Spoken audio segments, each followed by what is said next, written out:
Je, ulishawahi kufikiria kuwa rais wa Marekani anaweza kudai kuwa yeye ndiye aliyempa kazi kiongozi wa kanisa Katoliki duniani? Ndiyo, umesikia vizuri. Donald Trump amemlipua Papa Leo wa 14 kwa maneno ambayo hayajawahi kutamkwa na kiongozi yoyote wa kidunia dhidi ya Vatican. Kutoka tuhuma za kuteuliwa kimkakati ili kumdhibiti Trump hadi sakata la Irani na silaha za nyuklia. Leo kwenye Makini Media tunachimba ndani zaidi. Je, ni kweli Papa Leo ni adui wa Trump aliyepandikizwa? Na ni nini hatima ya dunia huku jeshi la Marekani likizingira mlango wa bahari wa Hormuz? Mimi ni Voice of Siraji, karibu kwenye uchambuzi wa The Trusted Voice. Hali ya hewa imechafuka kwenye mtandao wa Truth Social. Rais Donald Trump ameweka wazi kuwa hamtaki na kumkubali Papa Leo wa 14. Trump anadai kuwa kama yeye asingekuwa rais, Leo asingekuwa kiongozi wa Vatican. Trump anasema kanisa lilimchagua Leo ambaye ni Mmarekani, sio kwa sifa zake, bali kama silaha ya kumshughulikia yeye Trump. Sikiliza maneno haya ya Trump, namnukuu: "Simtaki papa ambaye anamkosoa rais wa Marekani wakati mimi nafanya kazi niliyochaguliwa kufanya. Leo anapaswa kushukuru. Hakuwepo hata kwenye orodha ya kuwa papa, lakini aliwekwa hapo kwa sababu ni Marekani. Walidhani ndiyo njia ya kupambana na Donald J. Trump." Mwisho wa kunukuu.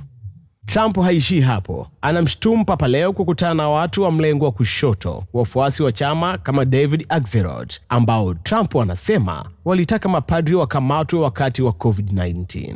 Lakini mzozo huu una kina kirefu zaidi ya maneno tu. Wakati Trump akitangaza kuzingira mlango wa bahari wa Hormuz na kuamuru kukamatwa kwa meli zinazoilipa Irani ushuru, Papa Leo amekuwa akipaza sauti ya amani. Papa amekosoa utawala wa Trump kwa kuchochea vita kati ya Marekani, Israel na Iran. Trump amemfyatukia Papa akisema ni dhaifu. Anasema hataki Papa anayeona ni sawa kwa Irani kuwa na silaha za nyuklia, au Papa anayepinga Marekani kuishambulia Venezuela. Hapa ndipo tunapoona mgongano wa nguvu ya silaha dhidi ya nguvu ya kiroho. Trump anamtaka Papa aache siasa na ajikite kuwa Papa, la sivyo anaiumiza kanisa Katoliki. Wakati haya yakijiri Washington na Vatican, Papa Leo 14 ameingia barani Afrika kwa ziara ya siku 10 akianzia Algeria, Cameroon, Angola na Guinea ya Ikweta. Papa anabeba ajenda ya umasikini na mabadiliko ya tabia nchi, akijaribu kuonesha kuwa Afrika ndio mustakabali wa kanisa Katoliki lenye waumini zaidi ya 20% hapa barani kwetu.